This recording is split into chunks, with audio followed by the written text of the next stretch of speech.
प्रभु राम देव भगवान अल्लाह खुदा ईश आदि नाम एक ही शक्ति के हैं। वो कैसा है, कहां है, कैसे मिलता है, किसने देखा है? ये प्रश्नवाचक चिन्ह पूर्ण रूप से हटाने के लिए अवश्य सुनिए जगत गुरु तत्वदर्शी संत रामपाल जी महाराज के अमृत वचन सर्व पवित्र धर्मों के पवित्र शास्त्रों के आधार पर।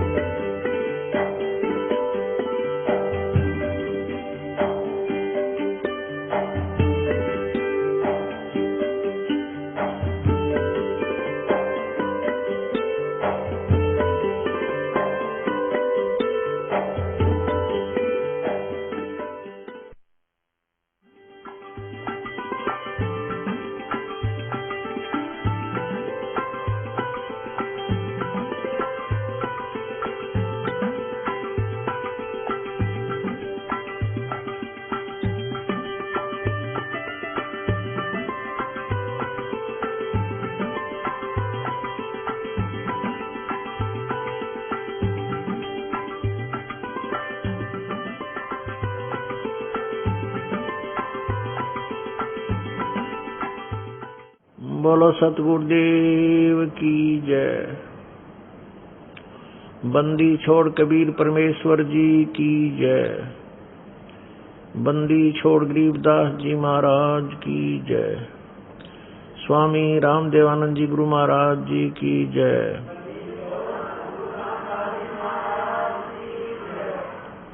सर्व संतों की जय।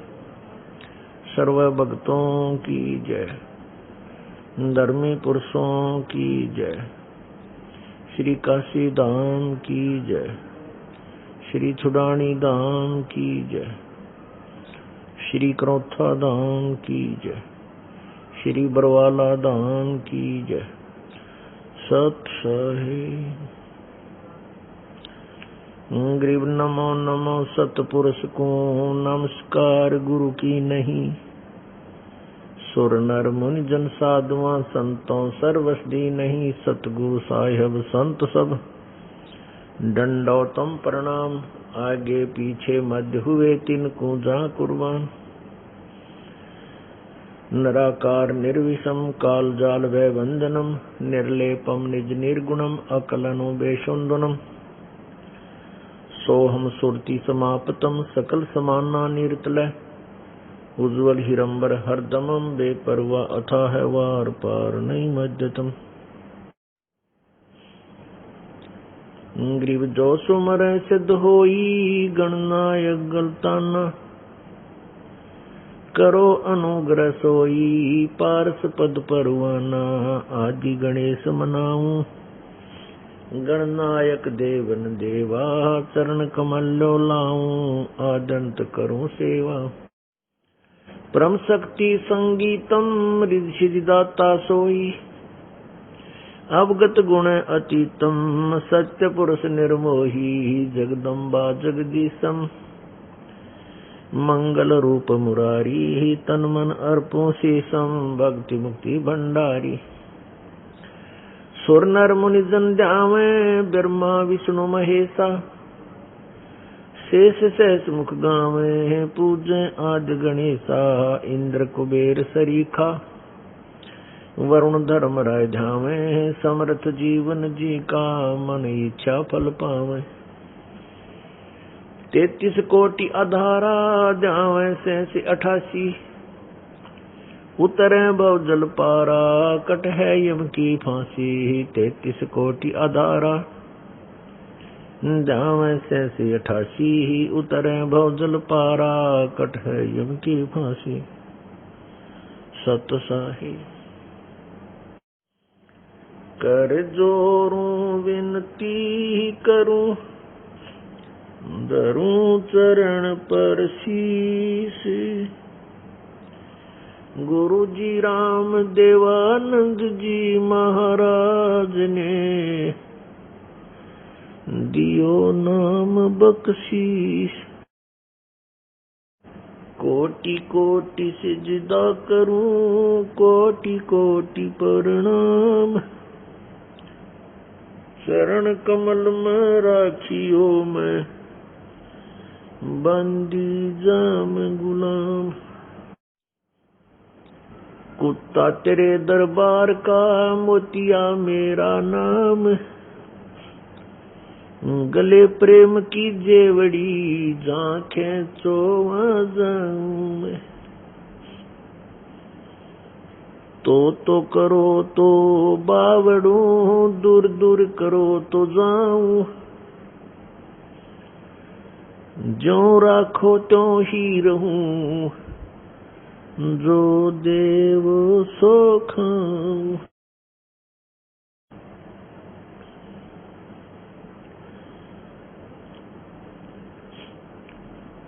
जय इब के सतगुरु मिले, सब दुख आँखों रोए। चरणों ऊपर शीस धरूं, कहूँ जो कहनी हो। कबीर साईं मिलेंगे, पूछेंगे कुशलात। आद्य अंत की सब कहूँ, अपने दिल की बात।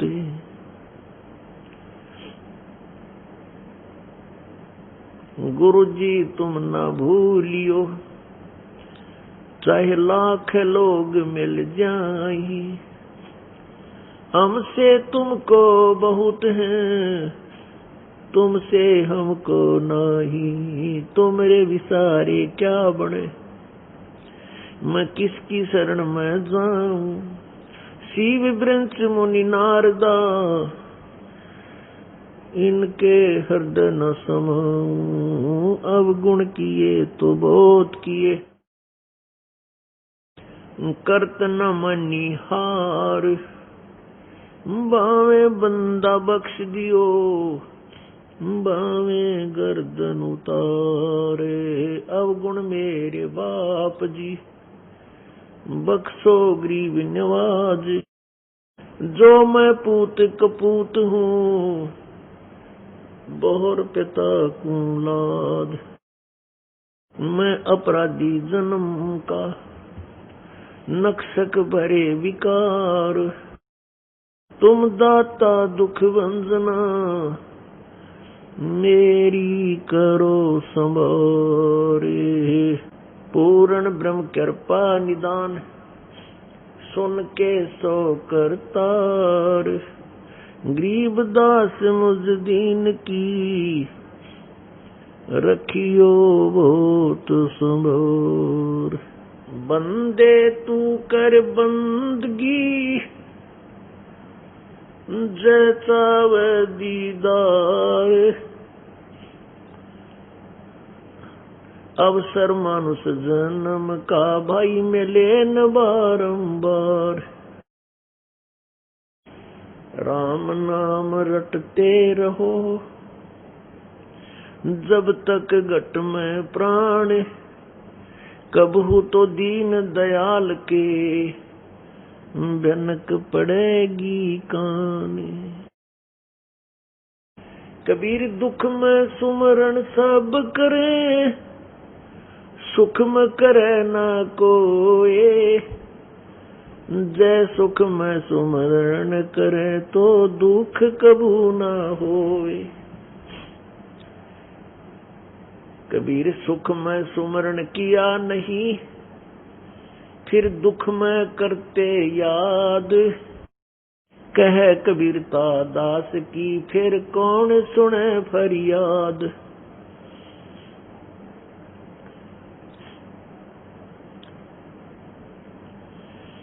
मानुष जन्म दुर्लभ है, ये मिले न बारंबार। जैसे तरवर से पत्ता टूट गिरे, वो बहुर न लगता डर। परम पिता परमात्मा,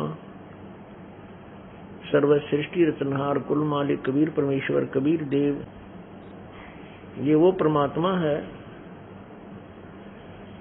जिसने सर्व सृष्टि की रचना की है। ये वो परमेश्वर है जो दुखी प्राणी को सुखी कर सकता है, प्रारब्ध के अंदर लिखे हुए पाप कर्मों को, आने वाले जीवन में भयंकर दुखों को वो परमेश्वर नाश कर सकता है, समाप्त कर सकता है। ये वो परमात्मा है कबीर देव, कबीर प्रभु, कबीर परमेश्वर, जो पाप विनाशक है और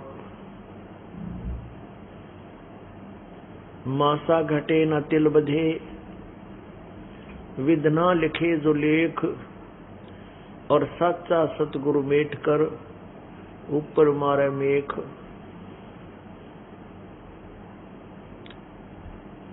जमजोरा जासे डरे मिटे कर्म के लेख, अदली असल कबीर हैं वो कुल के सतगुरु एक। ये वो परमात्मा है जो प्रत्येक असंभव काम को संभव कर सकते हैं। कबीर परमेश्वर की, कबीर देव की डिक्शनरी में, कबीर परमेश्वर के शब्द कोश में असंभव शब्द नहीं है, इम्पॉसिबल वर्ड नहीं है। ये परमात्मा इस काल के लोक में आते हैं और काल के द्वारा अपने अज्ञानी संदेश वाहकों द्वारा इतना अज्ञान फैला दिया गया होता है कि प्रत्येक प्राणी परमात्मा की परिभाषा डेफिनेशन से भी अपरिचित हो जाता है। वो परमेश्वर नए सिरे से उस तत्व ज्ञान का प्रचार करते हैं और उस समय के जो अज्ञानी गुरु, जो काल प्रेरित संत ऋषि महर्षि होते हैं, वो उस परमेश्वर का जबरदस्त विरोध करते हैं। राजा और प्रजा को भ्रमित करके उस प्रभु का विरोधी बना देते हैं। लेकिन परमेश्वर प्रत्येक बार अपने कार्य को पूर्ण रूप से सफलता से करके जाते हैं। जैसा कि आप सुनते हो कि परमेश्वर कबीर जी चारों युगों में आते हैं, सतयुग में आते हैं, उसमें उनका एक नाम सत्सुकृत प्रचलित रहता है। उसके अतिरिक्त अन्य भी नामों से वो कुछ समय के लिए आते हैं, लेकिन एक जो सत्सुकृत नाम है, इसमें वो पूर्ण एक लीला करते हैं। नवजात शिशु के रूप में प्रकट होते हैं, उनके कोई माता पिता नहीं होते, फिर लीला करते हुए बड़े होते हैं और छोटी ही आयु में वो इस तत्व ज्ञान का प्रचार प्रारंभ कर देते हैं। और उस समय के जितने भी ज्ञानी वो विद्वान कहलाते हैं, ज्ञानी कहलाते हैं, वो टोटल अज्ञान से परिपूर्ण होते हैं, परमात्मा के सत्य ज्ञान का विरोध करके जनता को भ्रमित रखते हैं। कुछ एक प्राणी ही परमात्मा को पहचान पाते हैं, उनका वो उद्धार सतयुग में कर देते हैं। इसी प्रकार परमात्मा त्रेता युग में परमात्मा जब आते हैं, उनका नाम मुनिंदर होता है, ऋषि मुनिंदर। उसमें भी यही स्थिति होती है कि परमात्मा समझाते हैं, कहते हैं कि प्रभु पूर्ण परमात्मा कोई और है, तुम जिस भगवान की भक्ति करते हो ये पूर्ण परमात्मा नहीं है, ये ब्रह्म है, ब्रह्म 21 ब्रह्मांड का प्रभु है, इसकी भक्ति से तुम्हें मोक्ष प्राप्त नहीं हो सकता। परंतु उस अज्ञान से परिपूर्ण वो ऋषि महर्षि परमात्मा का विरोध करते हैं, जनता को सत्य से अपरिचित रखते हैं। फिर परमात्मा द्वापर युग में आते हैं, उसमें उनका नाम करुणा में रहता है। इसी प्रकार एक बालक रूप में प्रकट होते हैं, धीरे धीरे बड़े होते हैं। पूरा जीवन एक मनुष्य का, एक पूरा मनुष्य का जैसा जीवन वो जी करके एक लीला करके प्रत्येक युग में जाते हैं। इसी प्रकार परमात्मा कलयुग में आते हैं और कलयुग में उनका नाम कबीर होता है। ये कबीर नाम कलयुग के अंत तक चलेगा, ये इनकी समर्थता का प्रमाण होगा। अन्य रूपों में भी वो आते रहते हैं, वैसे भी प्रकट हो जाते हैं, लेकिन कबीर रूप में जो आए थे इस कलयुग में सन 1398 से सन 1518 तक 120 वर्ष तक परमेश्वर इस धरातल पर रहे और 5 वर्ष की आयु से ही इस तत्व ज्ञान का प्रचार करने लगे। जिनके सामने वो प्राकांड विद्वान महर्षि कहलाते थे वो भी निरुत्तर हो जाते थे, लेकिन मानते कति नहीं थे, क्योंकि वो काल प्रेरित होते हैं। उस परमेश्वर ने प्रत्येक युग में आकर के अपने तत्व ज्ञान का ढंढोरा बजाया, ढोल पीटा। परमात्मा कहते हैं, चारों युग में संत पुकारे, कूक कहा हम हेल रे, हीरे माणक मोती बरसें, यो जग चुगता ढेल रे। परमात्मा कहते हैं कि चारों युगों में हम आए और मेरे संतों ने भी मेरे ज्ञान का डंडोरा पीटा, ऊंची आवाज लगा लगा कर जनता को पुकार पुकार के बताया कि तुम तो साधना करते हो गलत है, ये सच साधना जो हम बता रहे हैं ये है। लेकिन ये भोली जनता हीरे और मोतियों को छोड़कर कंकर पत्थर वो डले उठाए फिर रहे हैं। आन उपासना रूपी ये ढेल डले उठा रखे हैं, कंकर इकट्ठी कर रखी हैं हीरे और मोती की जानकर। परमात्मा कहते हैं कि चारों युग में संत पुकारे और कूक कहा हम हेल रे, ऊंची आवाज लगाकर हेला देकर हमने कहा कि हीरे माणक ये मोती वर्षे, ये तत्व ज्ञान रूपी इस यथार्थ भक्ति से जो बनने वाली कमाई है वो हीरे मोती जानो। और आन उपासना जो अन्य पूजाएं हम करते हैं वो डले ढो रहे हैं, वो डले कंकर पत्थर हमने अपने सिर पे रखे हैं, ये जान करके हमने बहुत धन इकट्ठा किया हुआ है, लेकिन वो धन नहीं है, वो भक्ति धन नहीं है। परमात्मा क्या बताते थे? परमात्मा हर प्रकार से अपनी प्यारी आत्माओं को समझाने का प्रयत्न करते हैं। गद्य और पद्य भाग दोनों ही बोल करके सुनाते हैं। क्या कहते थे प्रभु? मत दे दी है बालम बैरेनु, मत दे दी है बालम बैरेनु, मत दे दी है बालम बैरेनु, मत दे दी है बालम बैरेनु, मत दे दी है बालम बैरेनु, मत दे दी है बालम बैरेनु।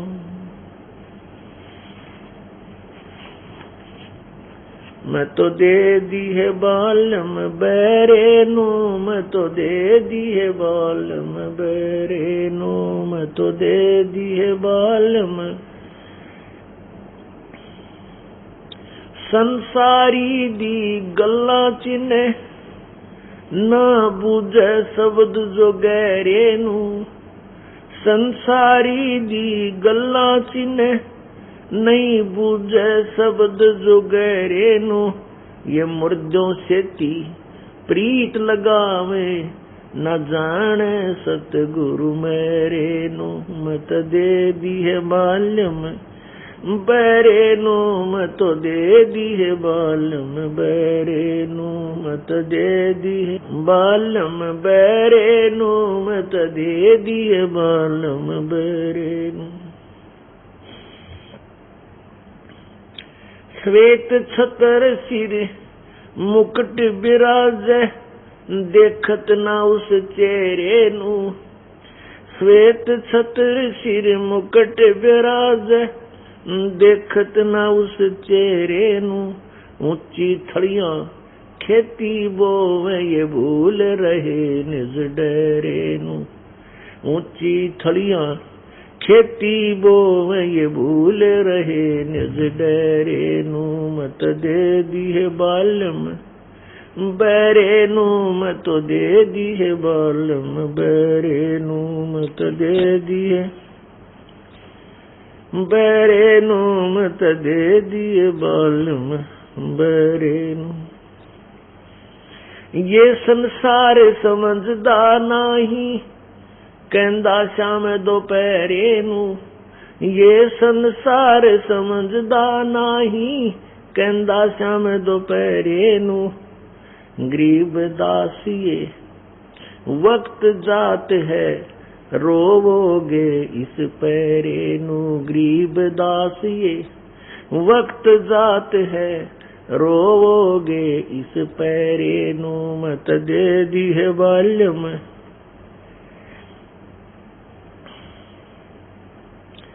मत दे दी है बाल्यम बैरे नु। मत दे दी है बाल्यम बैरे नु। ये संसार समझदा नहीं कहंदा शाम दोपहरे नु। ये संसार समझदा नहीं कहंदा शाम दोपहरे नु। गरीब दासिए वक्त जात है रोवोगे इस पैरे नु। गरीब दासिए वक्त जात है रोवोगे इस पैरे नु। मत दे दी है बालम बैरे नु। मत दे दी है बालम बैरे नु। मत दे दी बैरे नु। मत दे दी है बालम बैरे नु। पुण्यात्माओं,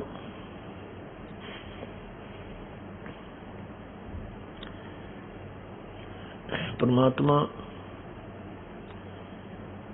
न जाने कितनी प्रकार से सोई हुई आत्मा को जगाना चाहते हैं, न जाने कितने एग्जाम्पल कोड करते हैं, न जाने कितने प्रकार की वाणी हमारे को सुनाते हैं। वैसे तो 10-20 वाणी बहुत है, 10-20 शब्द बहुत है समझने के लिए, लेकिन हम काल के कुएं में गिर चुके हैं। जैसे कुएं में बाल्टी गिर जाती है, कुएं में जब रस्से के बांध कर पानी निकालने के लिए एक पात्र प्रयोग करते हैं, उसको डोल भी कहते हैं, उसको बाल्टी एक बाल्टी होती है। तो वो बाल्टी कई बार रस्सा टूट जाने से और वो बाल्टी कुएं में गिर जाती है। उसको निकालने के लिए क्या करते हैं, उसके लिए एक कुंडे से होते हैं, उन्हें कांटा बोले, उसके कुंडे से होते हैं हुक, 20-21 हुक इकट्ठे ही उल्टे सुलटे उसका ऐसे ग्रुप सा बना करके झुंड सा वो बना होता है, और उसके ऊपर एक रस्सा बांधा होता है, लोहे के हुक होते हैं। वो 21, 25, 22 ऐसे 17-18 होते हैं। उनको ऐसे कुएं में रस्सी से डाल दिया जाता है और वो बाल्टी ना जाने कौन से हुक में उलझ के और बाहर आ जावे। वैसे तो एक हुक भी डाला जा सकता, लेकिन नहीं, उस एक से तो इधर उधर हो जाए, वो 21-22 तो कई ज्यादा वो हुक डाल दिए जाते हैं लोहे के बना करके, तो ना जाने वो कौन से में उलझ जा। तो ऐसे ही परमात्मा ने ना जाने कितने प्रकार की वाणी और भिन्न भिन्न प्रकार के उदाहरण हमें बता करके, भिन्न भिन्न प्रकार की वाणी, भिन्न भिन्न प्रकार के ये एग्जाम्पल उदाहरण हमें निकालने के लिए ये हजारों की संख्या में ये वाणी रूपी कुंडे, वाणी रूपी हुक इस काल के कुएं में डाल रखे, और ना जाने किस पुण्यात्मा के कौन सी वाणी खटक जा और उद्धार हो जाए, उसका वो परमात्मा के चरणों में लग जाए। इसलिए क्या बताते हैं कि आत्मा रो रही है अब, और परमात्मा से पुकार करती है कि प्रभु मेरे को तो इस मन रूपी इस बैरे के साथ आपने बांध दिया, ब्याह दी, इसके साथ मेरा विवाह कर दिया। ये मन बैरा है, बैरा मीन ये अच्छे काम की तरफ तो चलता नहीं, रुचि नहीं करता, और उसको अवॉइड कर देता है, कान्ना पे घटा देता है। और कोई ऊट पटांग काम हो उसको बड़े ध्यान पूर्वक सुनता है, उस पर तुरंत लग जाता है और ना जाने कितनी मेहनत कर डालता है। अब जैसे हम देखा करते गांव में, अब भी ऐसा ही है। अब कोई ये कहता कि चलो सत्संग में चलोगे, वहां सत्संग हो रहा है, तो कोई ध्यान नहीं देता। और कोई यूं कहे आपस में वैसे कोई स्वाभाविक बातें कर रहा हो कि आज बरवाड़ा में कंपटीशन होगा, तो आसपास से गुजरने वाला भी न्यू कान लगा के सुनेगा, अरे क्या क्या कह रहे हो भाई, वो कहाँ होगा कंपटीशन। कंपटीशन ये एक नई बीमारी चाली है, थोड़े से जनते हैं, उसमें 3-4 पार्टियां गाने बजाने वाले होते हैं, उसको कंपटीशन बोलते हैं। फिर उनको इनाम देते हैं, भाई इसने बहुत बढ़िया रागनी गाई, इसने बहुत अच्छे गाना, इसका अच्छा सुर है। तो उसमें निरे ऊट पटांग सारी रात मुंह बाएं बैठा रहा, हो पीटे दर लेना एक न देने दर, ऐसे पड़े ना रेत के मां। वहां जाने के लिए तो मन तुरंत तैयार हो जा, 100 काम छोड़ दे और जरा से संकेत से बड़ा ध्यान से सुनता है और उस आरूढ़ होकर पहुंच जाता है। चाहे घर वाले मना करें तो भी उस कंपटीशन रागनी सुन या सिनेमा देखने के लिए पहुंच जाता है। और इसको कहे कि चलो सत्संग में आत्म कल्याण करा लो, इनको फिर देखेंगे, कोई टाइम है यू, हम तो बालक हैं, बड़े बूढ़े होकर के भगवान की भक्ति करा करें। ऐसी शिक्षा और देने लग जाए, स्वीकार हमारा ज्ञान हमारी प्रार्थना स्वीकार ना करके हमें शिक्षा देने लग जाते हैं। ऐसे ही परमात्मा हमें समझा रहे हैं कि ये मन बह रहा है और ये इस आत्मा का कंट्रोलर बना दिया। ये मन जो है ये काल है, ज्योति निरंजन है। इसने काल भगवान ने अपना एक एलिमेंट छोड़ रखा है आत्मा के साथ, प्रत्येक आत्मा के साथ, और ये भ्रमित रखता है इसको। अच्छे काम पे लगन नहीं देना, बुराई की तट मिल जा वहीं जा करना। अब देखो शराब, तम्बाकू, बीड़ी हुक्के में डाल के प्रयोग करना, मांस खाना, बताइए किसने बताया और कैसे तम्बाकू बनाया, फिर तम्बाकू बीजा, फिर पता नहीं उसमें कितना साजबाज मिला के फिर तम्बाकू कूट छेद के 36 पंगे करके फिर हुक्का बनाया हुआ तोब, इसमें दिमाग खराब रखा। और फिर पियो गुड़ गुड़ अंदर जो कार्बन डाइऑक्साइड ठोक के इस पवित्र स्थान भगवान के स्थान में यो ढूंढ लिया और बना लिया कि कितना तरीका, फिर उसमें पानी डालना मार बेगन तार दे, फिर यह शराब बना ली, वो तेरा गजब हो। ये कैसे किस प्रकार के केड़ंगा इकट्ठा कर लिया और परमात्मा के नाम पर कह दे इसके 3 चौड़ी पर हैं।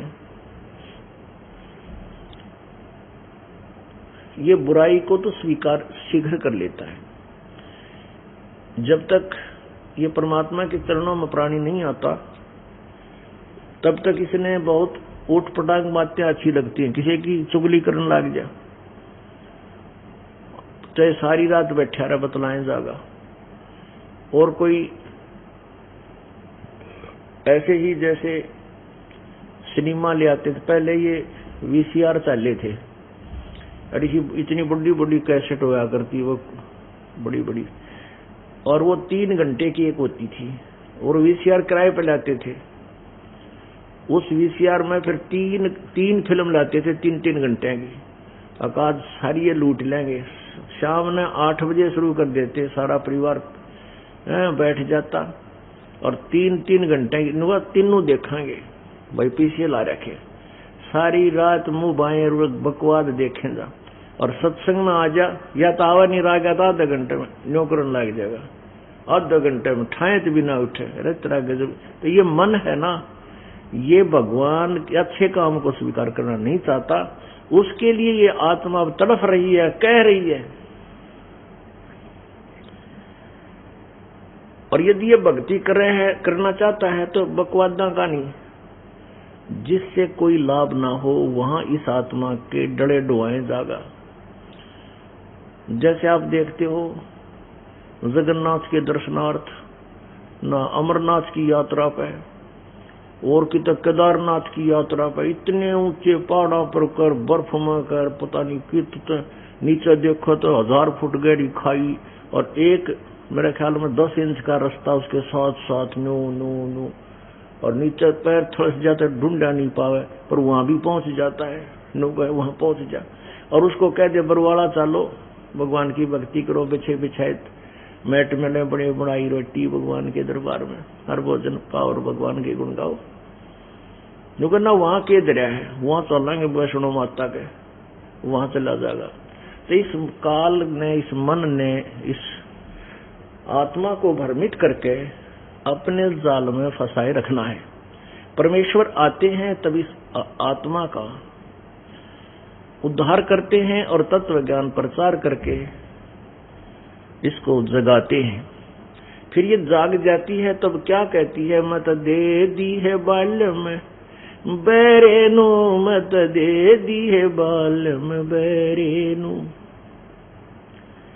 संसारी दी गल्ला चिन्ह ना बूझे शब्द जो गहरेनु।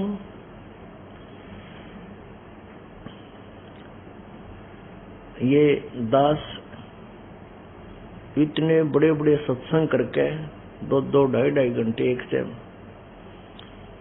और महीने में 2-2 बार सत्संग करते हैं। एक बार में 3-3 दिन सत्संग होता है, 4-4 घंटे डेली, और पूरे प्रमाण के साथ उदाहरण सहित सदग्रंथों का ज्ञान, निर्मल ज्ञान आपके समक्ष सुनाता हूं। फिर भी आप ये ज्ञान सुनकर उपदेश भी ले लेते हो, और क्योंकि हमारी संख्या भी कम है और ये डरे डोनिया की संख्या भी ज्यादा है जो शास्त्र विरुद्ध साधना करते हैं, उनमें से कोई भी आता है आपको भ्रमित कर देता है, और फिर आप उनकी बातों को फिर भी मान जाते हो, क्योंकि ये मन है, ये बड़ा उस्ताद है, इसने ठेका ले रखा है काल तय कि मैं तेरे जाल ते बाहर इसने जान कौन दूं। अब क्या बताते हैं भगवान, ये काल जो है संसारी दी गल्ला चिन्ह ना बुझे शब्द जुगे रेनु, और मुर्दों से ती प्रीत लगाव न जाने सतगुरु में रेनु। एक बार, वैसे तो बहुत से ऐसे उदाहरण हैं, परंतु एक आधा उदाहरण कति काटे का होता है जो आपको आसानी से समझ में आ जाता है। जींद में पटियाला चौक है एक, वहां पर एक रमेश जैन नाम का एक भक्त है हमारा। वो पहले ऐसे ही, पहले तो जैनी था, और फिर वो साधना जैन धर्माड़ी तक करें थे, बाकी धार्मिक जैसे अपने शिव जी की, कृष्ण की, राम की, वो भी करें थे। सब कुछ करते करते क्या था कि उसकी पत्नी का नाम कमलेश है, उस बहन कमलेश को तो सांस की बीमारी, उनके एक लड़की थी, उसके दौरे पड़े, मिर्गी आवे, 2 बच्चे जुड़ुआ थे, अनिल सुनील नाम है उनके, अब तो वो तगड़े हो रहे हैं।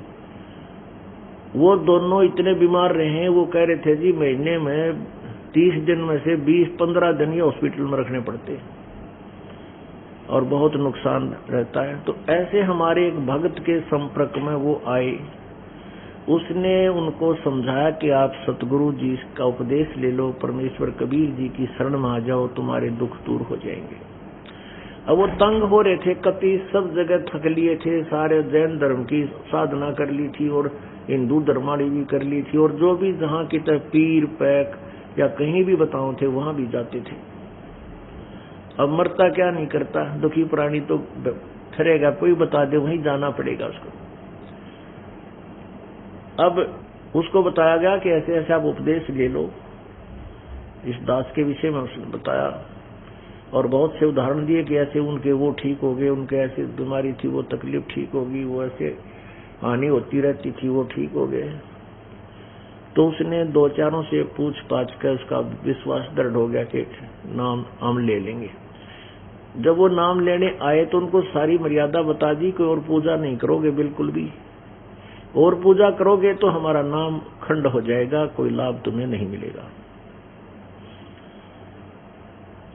उन्होंने सारी स्वीकार कर ली, अब जैसे आप कहोगे वैसे कर लेंगे।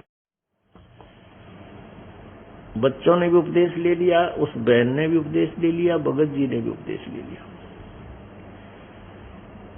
कमलेश, उस बहन का जो श्वास की बीमारी थी वह ठीक होगी, लड़की के दौरे पड़ने बंद हो गए, वो लड़के उसके बाद बीमार हुए नहीं। ऐसे 3 महीने उनके बीत गए और फिर क्या हो गया कि एक गुग्गा पीर की पूजा आएगी, नौमी, और गुग्गा पीर की एक नौमी होती है बादवे में। उस गुग्गा पीर की पूजा आ गई और उस बहन ने को तो समझा दिया गया था और उसको भी आनंद आ गया था कि हमारे तो सुख हो गया, तो उसने वो सब पूजाएं छोड़ दी थी। एक उसकी सहेली आ गई पड़ोस में, तो वो कहने लगी ये कमलेश आज पीर पे नहीं चल दी ना, वो गुग्गा नहीं पूजा, तने गुग्गा जी की पूजा नहीं की। ने बोली बेबे मैंने छोड़ दी, हमने तो पूजा छोड़ दी, हम केवल वही पूजा करेंगे जो गुरु जी ने बता रखी है, और पूजा हम करें को नहीं, मन तो त्याग। तो वह बहन ले रही थी किसी इन बड़े बड़े संतों को, जो जिनके करोड़ों शिष्य हैं, वहां से उपदेश ले रही थी उसकी सहेली। तो वो कहने लगी बहन मैंने भी उपदेश ले रखा, और तेरे तो 10 साल पहले का ले रही हूं मैं, बताइए उस फलाने संत का नाम ले रखा है। और बहन मैंने भी थोड़े दिन पूजा छोड़ दी थी, मेरी तो ब्रेन माटी हो गई थी, मैं तो फिर ये सारी पूजा करने लगी, जी सा आ गया। और फिर बताया कि हमारे रिश्तेदार ने ऐसे पूजा छोड़ दी थी, उसका एक का लड़का था वो मर गया बेबे हैं ये। तो कमलेश डरा दी उसने पांव थोड़े सी देर तो पैर अपने दृढ़ रखे, मन थोड़ा सा दृढ़ रखा, लेकिन इस तरह की बातें सुनकर वह भी घबराएगी। तो उस बहन ने क्या किया, वह गुग्गा की पूजा कर दी, उसकी कि मैं जो लटोटर था कर दिया। तो उस अगले उसी रात में उसका तो सांस नहीं जुड़े, सांस वो दमा हो गया, लड़की का मिर्गी शुरू होगी, दोनों बालक बीमार हो गए वो हॉस्पिटल में। तो अगले दिन शाम ने वो रमेश भगत अपनी दुकान से जब उसके घर में आया तो उसकी दुर्गति देखी।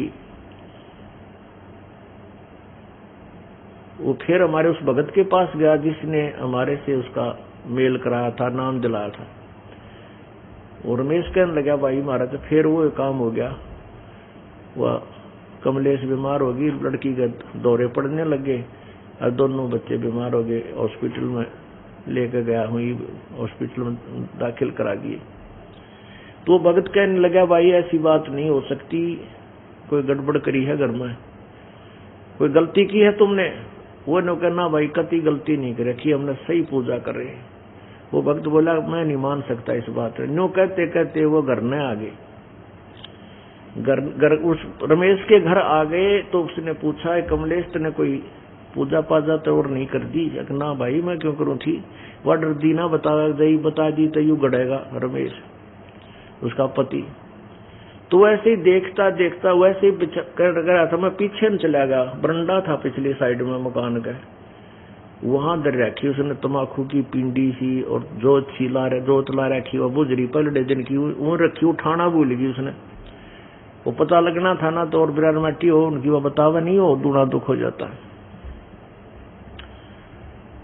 तो वो कहने लगा यू क्या कर रखा तुमने पीछे लटोटर सा। तो रमेश बोले ये तो गुग्गा की पूजा करा करते हम इस तरह। उसे पूछा कि तने यू क्या करया, ये क्या कर दिया? नो बोली मैंने गुग्गा की पूजा कर दी, गुग्गा पीर की। वो भगत बोला गुग्गा फेर आ बड़ा थारा मुश्किल तो निकाला था, यो गुग्गा फेर बुला लिया तने गार्डन जोगी, ये गुग्गा भी ये काम करेगा थारे, सारे बिरान मट्टी होगी, बीमार होगी और कितना मना किया था, 3 महीने 4 महीने तो ठीक रही, थारे सारा सुख हो गया, फिर भी तेरा दृढ़ विश्वास नहीं हुआ। ने बोली भाई के करूं, एक पड़ोसन आ गई, उसने मैं डरा दी। ने बोली एक का पूजा ना करा करती, नाम ले रही थी उसने, उसका एक का छोरा था वो मर गया। भाई मन तो डर लग गया, जहां तो पूज दिया। ये पहला गड्ढा करती तो पूजा करती, सारी बयान मट्टी हो रही थी, दिया समझ में क्यों ना आई तरह। तो उसके बाद और रमेश ने धमकाई करड़ी करीब तंत्र नाश कर दिया, बता के बात थी यार। वह बोली पाछे नहीं करूं, मैं कति नहीं करूं। ये क्या समाधान हो कि गुरुदेव के पास चलो, अक्षमा याचना करो, तुम्हारा नाम खंड हो गया। पुण्यात्मा वो अपना बिजली का कनेक्शन ले लिया, और कनेक्शन ले लिया, और कनेक्शन जब तक ठीक है तो आपका पंखा भी चलेगा, ट्यूब भी जगेगी, एंड पंप भी चलेगा, और चक्की भी चलेगी, दूध भी बिलोएगी, सारे काम करेगी। और कनेक्शन गया कट तो पंखे हवा में वैसे घूम चल पड़िए, थोड़े बहुत नहीं, कुछ नहीं चलेगा। तो ऐसे ही अब आपका काम, आपने प्रभु की पावर से कनेक्शन मिल गया, ले लिया, और इस आपका काम ही पावर से होगा सारा। और आपने जो कनेक्शन दिया कट गया, किसी भी कारण से खंड हो गया आपका नाम उपदेश, तो प्रभु की पावर आपके पास नहीं पहुंचेगी, तो आपके काम सब ठप हो जाएंगे। पुण्यात्मा ये पल्ला गांठ लगा लो, जब तक आप परमेश्वर की मर्यादा में रहोगे आपके सारे काम ठीक रहेंगे। और आपने जिस दिन मर्यादा तोड़ दी, परमात्मा 100 कोस दूर हो जाएगा, वो कनेक्शन कट जाएगा, तो आपको नहीं लाभ मिलेगा। परमात्मा कहते हैं, तो उन्होंने फिर अक्षमा याचना की, दोबारा उपदेश दिया। उसके बाद उन्होंने कभी नाम खंड नहीं किया। आज लगभग उनको 12-13 वर्ष हो गए, और प्रत्येक समागम में आते हैं, और सब मौज होगी, कोई बीमारी घर में रही नहीं। लड़की की शादी कर दी, उसके दौरे पड़ते थे, बच्चे भी जवान हो गए। तो पुण्यात्माओं, परमात्मा कहते 100 वर्ष तक हमारी पूजा। परमेश्वर कबीर जी कहते 100 वर्ष तो सतगुरु की पूजा। सतगुरु की पूजा मीन जैसे सतगुरु यानी तत्वदर्शी संत आपको मार्गदर्शन करे, वो पूजा। और एक दिन आन उपासी, एक दिन और पूजा कर लोगे, कहते वो अपराधी आत्मा फिर पड़े काल की फांसी। बताओ, 100 वर्ष तो सतगुरु पूजा, एक दिन आन उपासी, वो अपराधी आत्मा फिर पड़े काल की फांसी। ओहो, अब तुम न तो जरा सी लगे और काम बिगड़ गया सारा। जैसे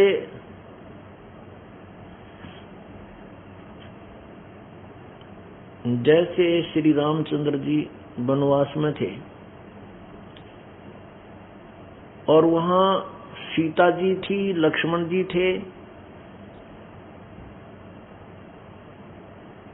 और वहां एक बगीची बो रखी थी फूल फलों की। तो उसमें एक रावण का मामा मारीच एक हिरण बनकर उस बाड़ी को तोड़ने लग गया, बगीची को, और सोने का हिरण बन गया, स्वर्ण, बहुत सुंदर था। सीता जी ने कहा कि ये हिरण मेरे लिए लाओ, मुर्दा या जिंदा। उन्हें हट कर ली। ये आपने कथा सुन भी रखी है।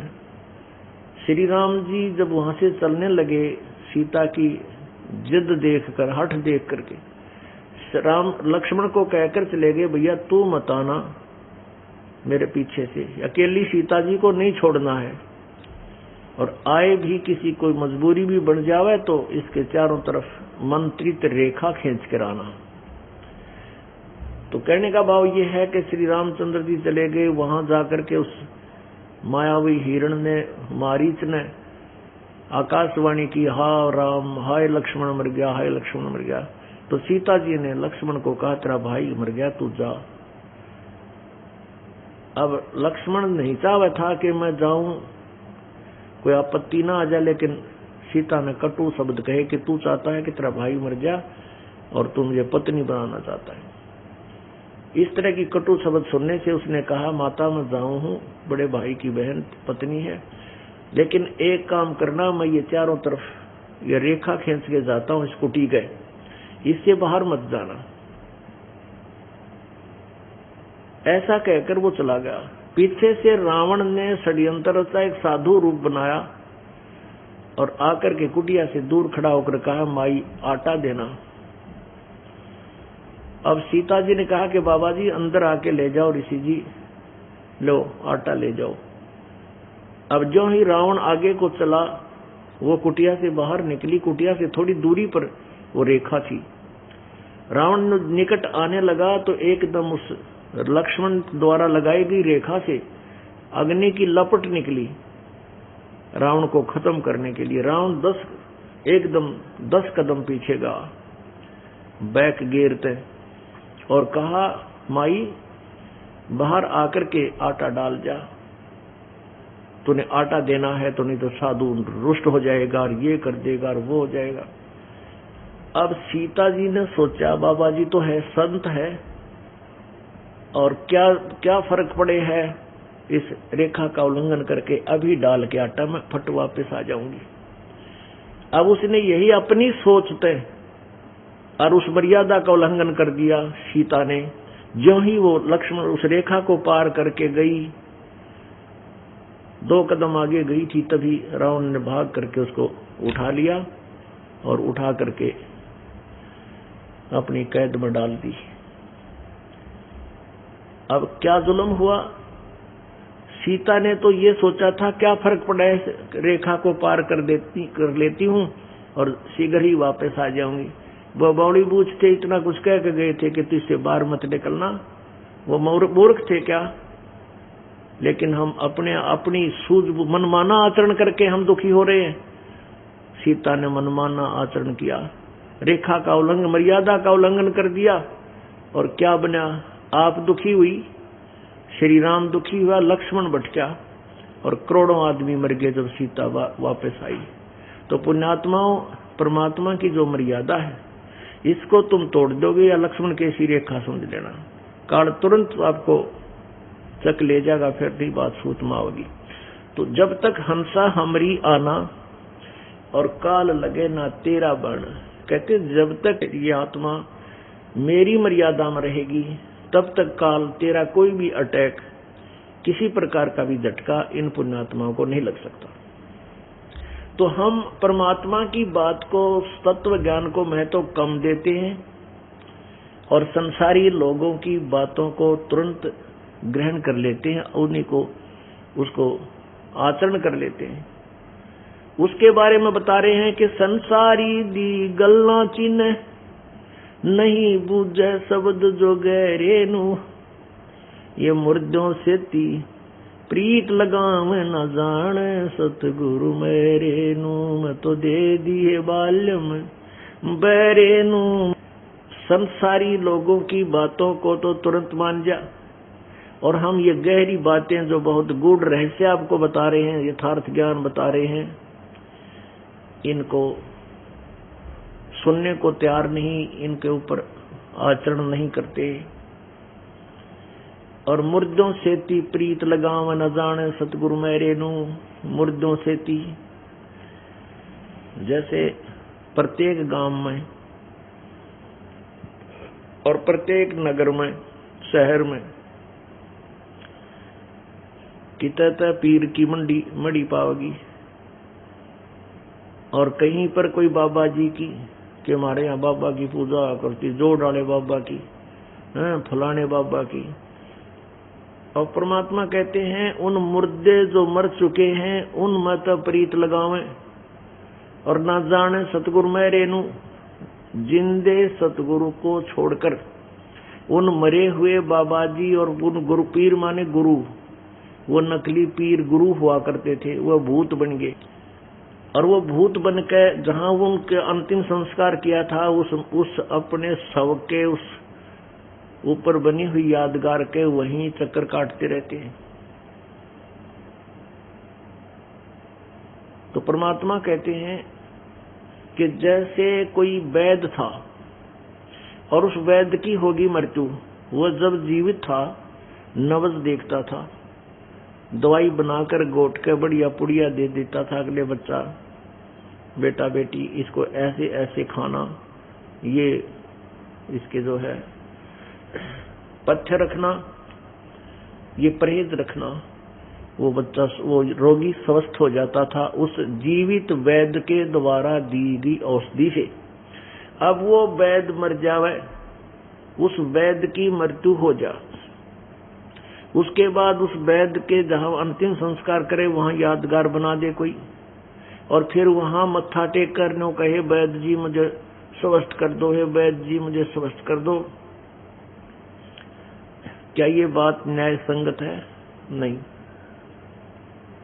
अब वहां वो वैद्य नहीं है जो नब्ज देख करके दवाई देता था, रोग को पहचान लेता था। वैसा ही वैद्य और जीवित ढूंढना होगा और उस वैद्य के पास जाकर के आपने वो दवाई औषधि लेनी होगी।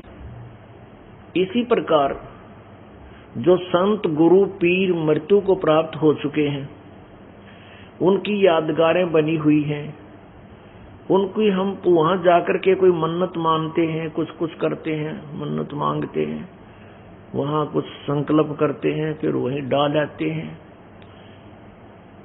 तो उन मरे हुए गुरु पीर के उन यादगारों पर जाने से आपको कोई लाभ नहीं होगा।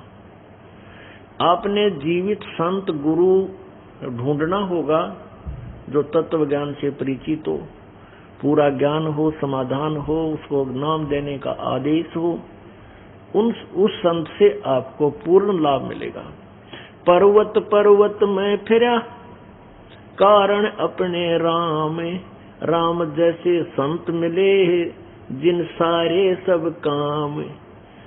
प्रभु कहते हैं, कबीर परमेश्वर आप ही परमात्मा हैं, परमेश्वर हैं, और आप ही एक भक्त की भूमिका करते हैं। हमें समझाने के लिए कहते हैं, पर्वत पर्वत में फिरा कारण अपने राम, राम जैसे संत मिले जिन सारे सब काम। परमात्मा की तलाश में, और पर्वत पर्वतना जिसने भी जहां बताया वहीं घूम रहा था, लेकिन उस परमेश्वर जैसे संत मिले, पूर्ण संत मिले, उनसे जब उपदेश लिया, उनके बताए मार्ग से साधनाएं की, तो फिर हमारे सारे काम सिरे जो भगवान करता है, जो परमात्मा से लाभ मिलते हैं, हम सुना करते हैं, तो वो वहां नहीं मिले जो इधर उधर हम भटक रहे थे, उस संत के पास मिले। राम जैसे संत मिले। कबीर परमेश्वर कहते हैं, मम संत मुझे जान मेरा ही स्वरूपम। जो मेरा प्रतिनिधि, मेरे द्वारा भेजा गया संत है, उसको मेरा ही स्वरूप समझना।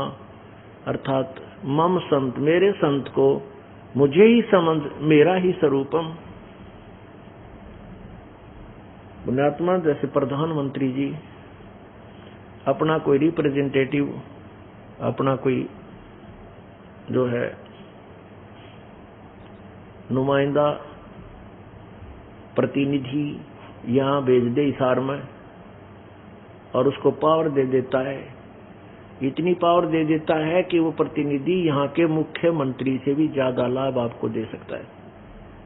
तो उसको प्रधानमंत्री कहो चाहे वो प्रतिनिधि कहो, क्योंकि उसके पास पावर प्रधानमंत्री वाली ही है। तो ऐसे ही परमात्मा कहते हैं, मम संत मुझे जान मेरा ही स्वरूपम। मेरे द्वारा भेजा गया जो संत है उसको मेरा ही स्वरूप समझना, अर्थात उससे तुम्हें वही लाभ होंगे जो मैं खुद दूंगा।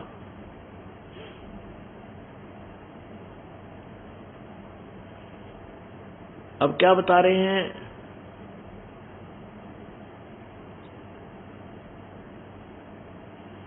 मुर्दों से ती प्रीत लगावे, न जाने सतगुरु मेरे नू।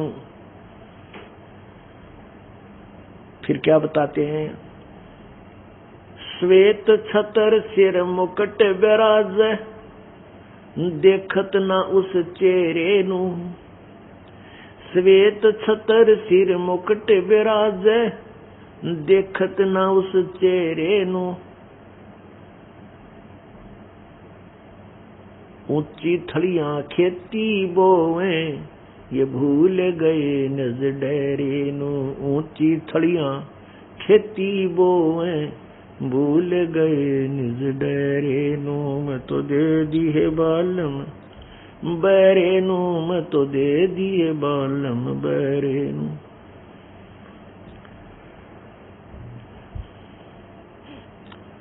पुण्यात्माओं,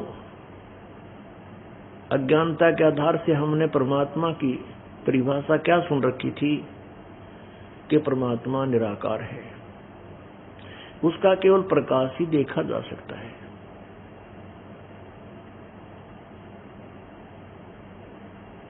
एक बात तो ये विचार करने की है कि हमारी बुद्धि बिल्कुल काम करना बंद कर चुकी थी भगवान के बारे में। हम विचार भी नहीं कर सकते थे इतना भी कि कहते हैं प्रभु का प्रकाश देखा जा सकता है, प्रभु निराकार है। अब जैसे कोई कहे कि सूर्य निराकार है, सूर्य का प्रकाश देखा जा सकता है,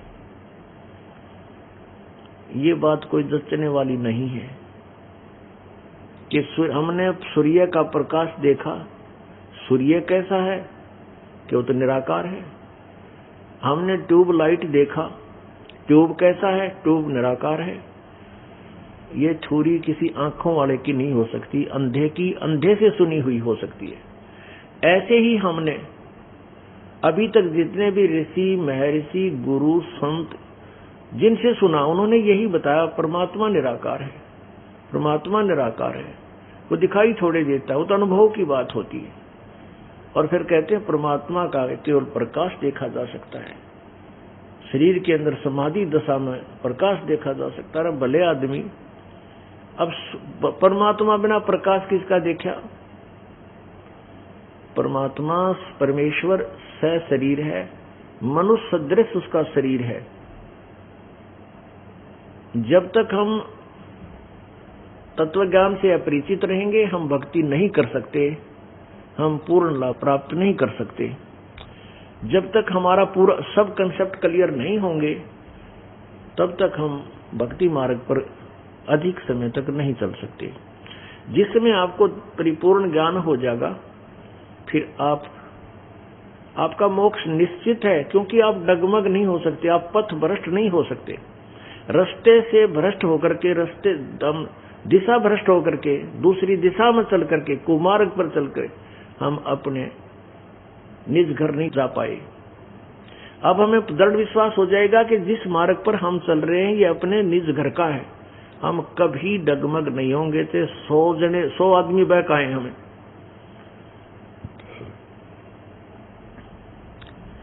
इसलिए हमें सबसे पहले ये जानना होगा कि परमात्मा कैसा है, वो साकार है या निराकार है। परमात्मा साकार है, मनुष्य जैसा है, और वो सह शरीर है। अंतर इतना है कि प्रभु का शरीर तेजोमय है, प्रकाश है, प्रकाश युक्त है, प्रकाश में है। जैसे अब सूर्य है, ये प्रकाश युक्त है, तेजोमय है। इसी प्रकार परमेश्वर का शरीर तेजोमय है, इसलिए वेदों में उसे अग्नि शब्द से संबोधित किया है। अग्नि का अर्थ होता है प्रकाश युक्त, प्रकाश में परमेश्वर। अग्नि तनुरसी, हे प्रकाश में परमेश्वर आपका शरीर है। विष्णुवे तवा सोमस्य तनुरसी, उस परमेश्वर का सबके धारण पोषण करने के लिए भी उसका एक शरीर है।